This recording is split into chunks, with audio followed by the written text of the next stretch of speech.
Alors du coup, aujourd'hui, on va parler de Trey Murphy, un cas assez intéressant parce qu'en fait, les Pelicans fonctionnent bien, ces derniers matchs et en fait, ils ont gagné 10 matchs sur les 15 où Trey Murphy a joué depuis son retour de blessure et en fait, on voit déjà que au niveau des stats, il est vraiment encore une fois en réussite, comme l'année dernière. Il est un peu moins performant à 3 points, il reste quand même à 39%, ce qui est vraiment une bonne marque. Il a gardé son efficacité au cercle qui était arrivée l'année dernière, donc ça c'est vraiment positif. Et ça se traduit surtout parce qu'en fait il est beaucoup plus assisté. Il a beaucoup plus de situations où il est aidé au cercle que les années précédentes, que sa première année rookie, ce qui fait vraiment que l'efficacité a augmenté. Et ensuite, bah voilà, de la fréquence, on voit qu'il y a énormément de fréquences à 3 points, peu de fréquences au cercle, peu de fréquences à mi-distance. C'est vraiment beaucoup de 3 points, surtout above the break, donc les 3 points qui sont pas dans les corners. Il y a un tout petit peu de création quand il s'agit de ces 3 points, mais c'est vraiment très léger. On voit qu'il est assisté sur 86% de ces 3 points, ce qui est bon, voilà. Il y a certains joueurs qui sont vraiment à 100% de leurs 3 points qui sont assistés. Lui, c'est 86. Donc il y a un tout petit peu de création, on va voir ça. Mais dans tous les cas, ouais, c'est vraiment un shooter d'élite qui permet vraiment, en fait, dans les systèmes qui sont utilisés pour les Pelicans, d'être vraiment bien utilisé, d'apporter de l'espace et des solutions pour surtout Zion Williamson et Brandon Ingram. Et du coup, on va aller regarder ça plus en détail et on va commencer justement par le 3 points et on va mettre un peu en image comment il est utilisé à 3 points et les options qu'il offre. Alors sur le 3 points, Trey Murphy, c'est vraiment une de ses forces principales, si ce n'est la force principale de son jeu, et pour plusieurs raisons. Et en gros, il y a une des premières raisons qui est assez intéressante, surtout dans le jeu d'aujourd'hui, c'est la distance avec laquelle il peut prendre ses 3 points. Donc là, on est vraiment sur un pull-up. On va remonter un petit peu l'action. Et donc, ça permet en fait à Tyler Zeller de venir mettre un écran vraiment haut.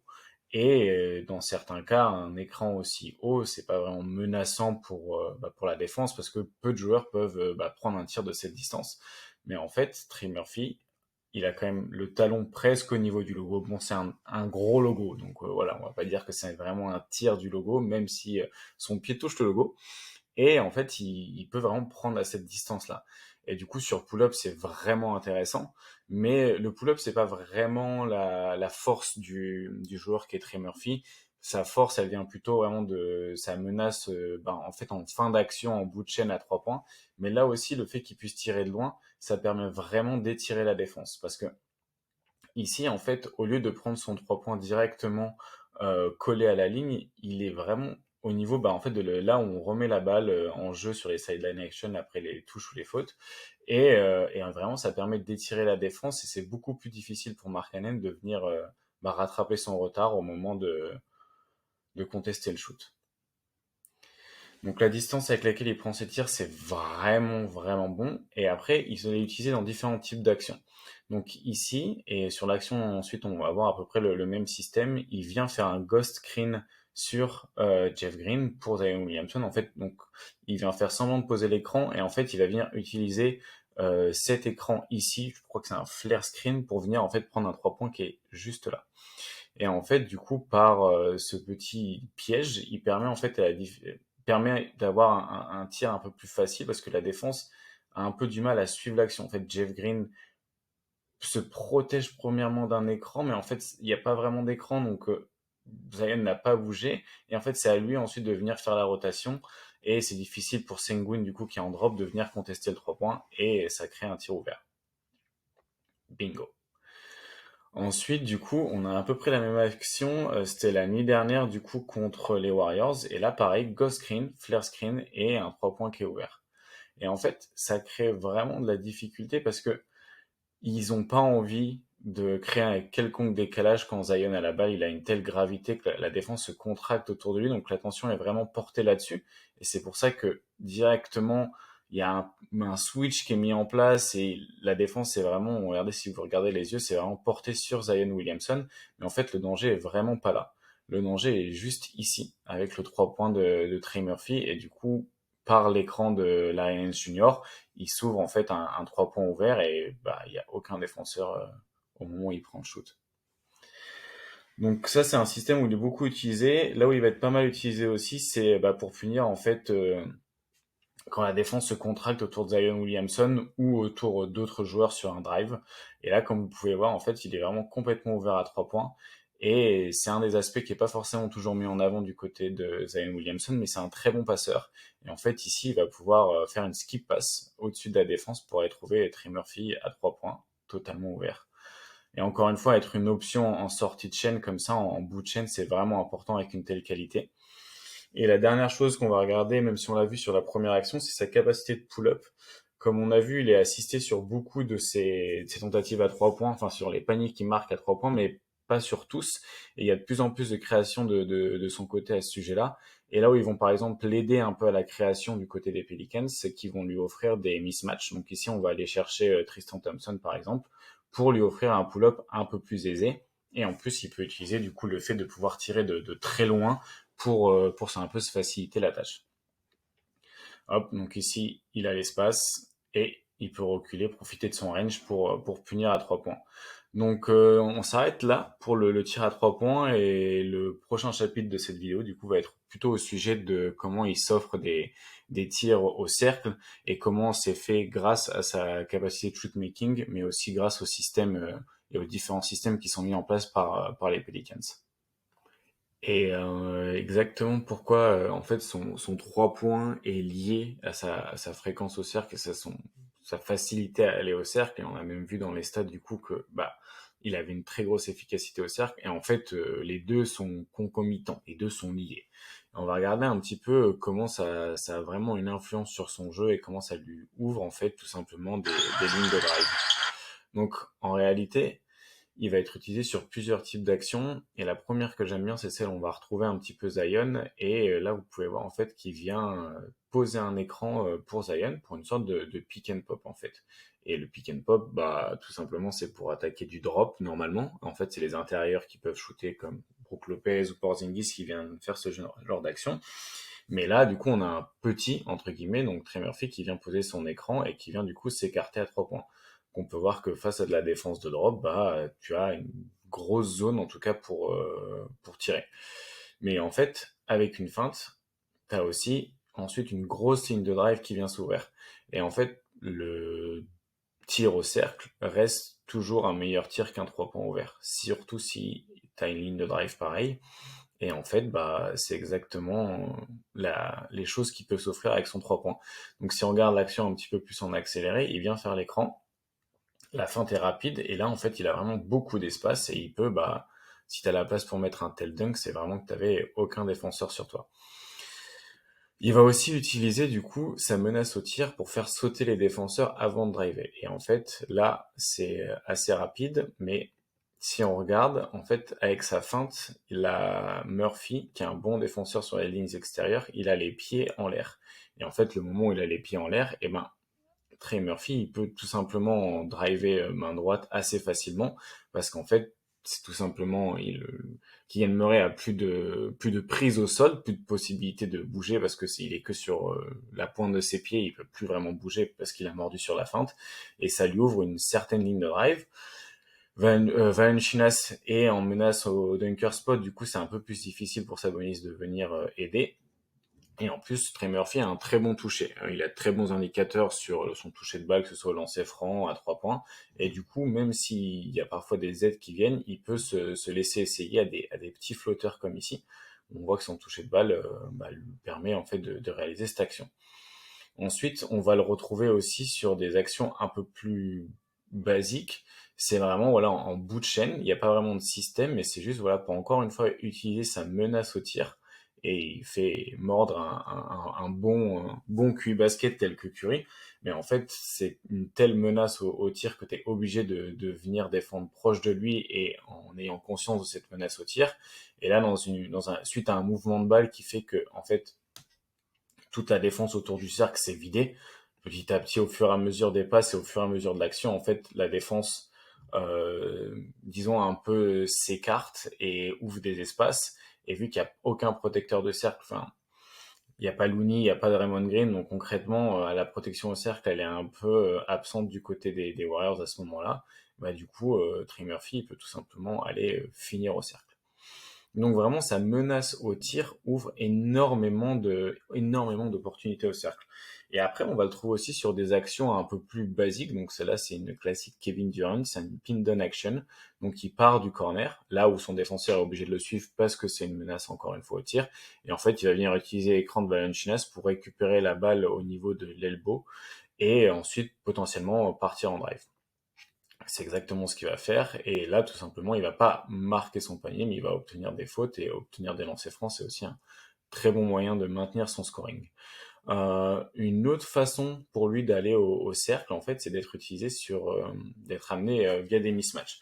Sur une défense qui switch beaucoup, on l'a vu par exemple tout à l'heure avec Tristan Thompson, quand il est switché sur lui, il va l'attaquer sur du 3 points, alors que là, un profil un peu plus petit, même si costaud, il va pouvoir l'attaquer sur un peu plus du post-up et en fait concrètement le driver de manière plus frontale pour s'offrir une situation au cercle, en fait dans un moment où il y a beaucoup de spacing. En fait, le seul non-shooter ici, c'est Valanciunas, mais dans cette position-là, au dunker spot, c'est quand même une menace.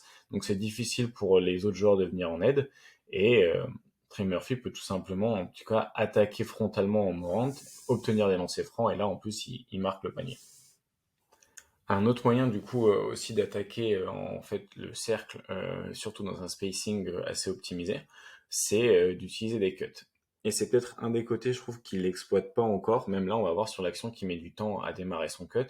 Mais en fait, dans un tel spacing, en étant une telle menace au tir, Fred VanVleet, il est plus inquiet de sa menace de 3 points que sa vraie menace sur drive ou au cut. Et du coup, il est plus concentré sur presque la ligne de passe et contester le tir.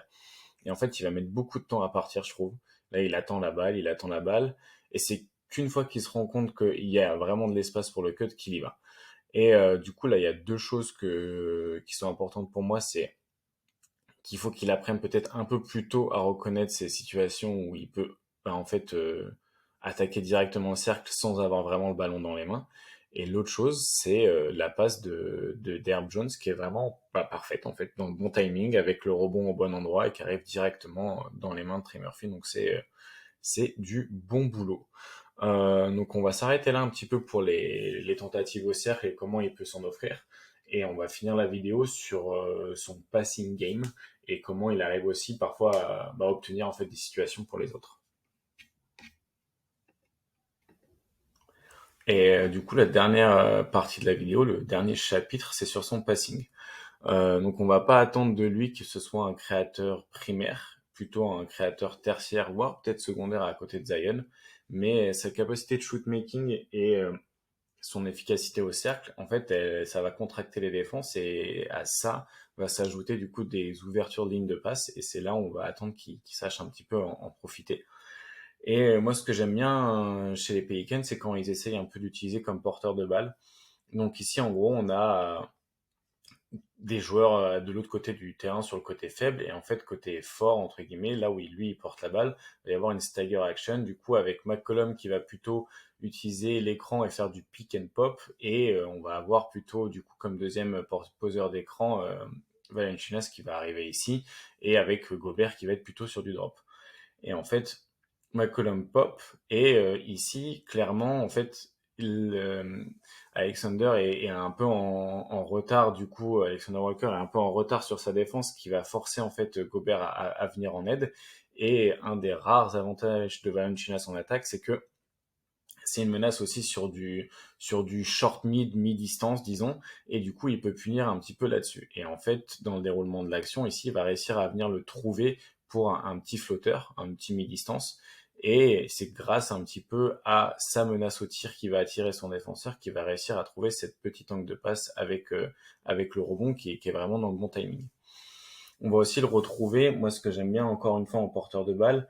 Donc là, il porte pas la balle directement, mais c'est en fait c'est le dernier, c'est le maillon important de l'action dans du end-off, où c'est une sorte de end-off, mi-pick and roll avec Zion, du coup sur une empty side action. On voit bien que tout cet espace-là dans la défense et du coup dans l'attaque, enfin sur le terrain, est complètement ouvert.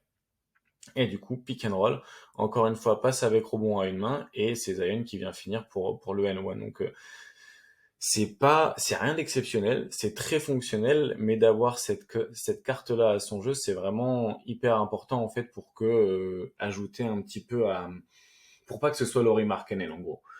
Concrètement, pour que ça devienne un créateur secondaire ou un créateur tertiaire, il va falloir qu'il ajoute un peu de passing à son jeu pour qu'il soit pas seulement un finisseur, mais aussi un connecteur. Et je trouve que ça sera pas un créateur, mais ça peut être en tout cas quelque chose qui va venir un petit peu pallier ou aider les attaques à bien tourner. Et du coup, on peut le retrouver aussi sur ce qu'on appelle des live dribbles. Donc en gros, c'est des passes qui interviennent au moment ou en tout cas pendant l'action du dribble du joueur. Et ça, c'est souvent un bon indicateur d'une bonne capacité de passe parce que c'est une des passes les plus dures à faire. Et en plus, ça permet en fait de pas être un passeur statique, mais un passeur en mouvement, surtout quand on le fait à une main. Donc la petite feinte, départ et la passe à une main pendant le dribble. Donc c'est vraiment pas mal. Moi, c'est un truc que je trouve qui est assez peu discuté sur son jeu et qui peut vraiment permettre en fait d'ajouter encore et encore des options à son potentiel offensif et tout simplement au jeu collectif des Pelicans. Et là, on retrouve une dernière action en semi-transition en fait où il va reconnaître clairement qu'il y a une action dans un kick-out possible sur un drive. Donc il fait son drive. On voit même Larry Nance Jr. qui lui indique que la bonne passe, elle est à faire derrière lui, dans son dos. Et il va trouver tout simplement notre ami Hawkins, petit rookie de la côté de New Orleans, qui est très bon au shoot et qui finit sur le 3 points. Donc voilà pour le passing. Encore une fois, c'est plutôt fonctionnel. Ce sera pas un créateur primaire, mais comme mec qui peut ajouter du liant dans une attaque et pas seulement jouer un rôle de finisseur, ça va être super important pour le développement des Pelicans et je pense que Trey Murphy peut clairement jouer ce rôle-là. On s'arrête là du coup pour cette petite vidéo sur le jeu offensif de Trey Murphy. On s'est surtout intéressé à l'attaque parce que c'est quand même majoritairement là qu'il a un gros impact. Et on peut le voir en plus pour l'instant dans les on-off, en fait depuis les matchs qu'il joue. Donc c'est encore un tout petit échantillon, donc il faut pas prendre les choses au premier degré. J'ai pas parlé des chiffres défensifs de on-off parce qu'ils sont vachement liés à la réussite des adversaires quand on est sur le terrain à 3 points qui est vraiment basse. Euh, du coup, faut vraiment pas prendre ça au pied de la lettre. Mais offensivement, les chiffres sont très bons de on-off, les chiffres individuels aussi, et les images montrent vraiment qu'il y a une très bonne synergie en fait avec Ingram et avec Zion et qu'il apporte vraiment en fait cet aspect connecteur et finisseur dont ils ont besoin. Et je suis très très fan de son duo avec Herb Jones sur les ailes, donc vraiment plein de bonnes choses à voir de ce côté-là et les Pelicans tournent bien en ce moment. Donc à suivre, mais Trey Murphy pour moi a vraiment la gueule d'un mec qui peut être la deuxième, troisième option d'une équipe qui va loin. Et je le verrais bien un jour aller gratter peut-être une petite sélection All-Star Game. En tout cas, on lui souhaite. Et bah voilà, merci d'être allé jusqu'au bout de cette vidéo. Je sais pas trop ce que ça va donner, c'est la première fois que je fais ça, donc bah merci et à plus tard.